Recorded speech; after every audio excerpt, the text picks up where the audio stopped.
پھر وہ ساری زندگی ڈائلیسس کرواتی رہے گی مگر تم سے گردہ نہیں لے گی. کوئی اپنے بچوں سے قربانی مانگتا ہے کیا؟ سعدی نے لب پیچھے اس بات میں گردن ہلائی. پیچھے ہو کر بیٹھا. مجھے معلوم ہے کہ میری فیس وہی دیتی ہیں. بڑے ابا کو جھٹکا لگا. بے یقینی سے اسے دیکھنے لگے. کیوں؟ کیا وہ نہیں دیتی؟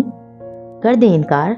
وہ بس اسے دیکھ کر رہ گئے. صدمہ سا صدمہ تھا. اس کی آنکھیں گلابی پڑ رہی تھی. دیتی ہیں نا؟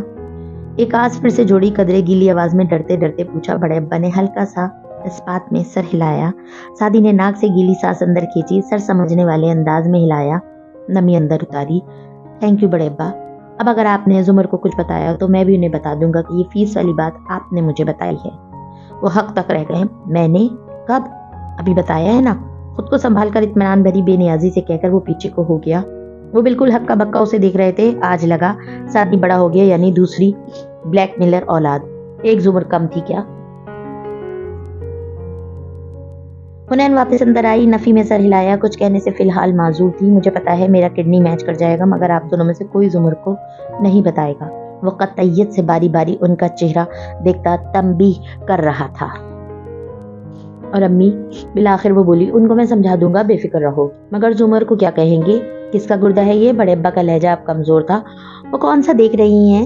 کسی سے ملوا دیں گے انہیں. کہیں گے کہ یہ اس کا گردہ ہے.